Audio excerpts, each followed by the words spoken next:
Day na pinalampas kan local IMT as in Tourism Office kan banwaan ni Vinsons ang Sarong Resort na nagbalgar ka mga panundon ngunyang pandemya.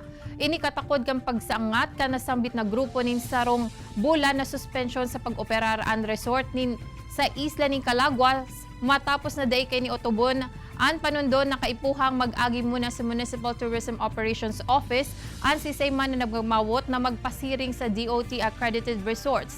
Tanganing maisa irarom sa contact tracing, health screening asin pagrekisa kung balido ang mga darang dokumento. Sigun ki PTOO Mariano Palma, maging sinda asin mga personahe kan DOT, nag-uutob sa panundon kan banwaan, sarong patunay na kaipuhan ining seryosohon. Sa mga violation is that doon sa sangguniang panlalawigan na ordinance na iisa lang ang jump off point on going to Calaguas. At yan ay ang Centennial Port na matatagpuan natin dito sa San Jose, Talisay.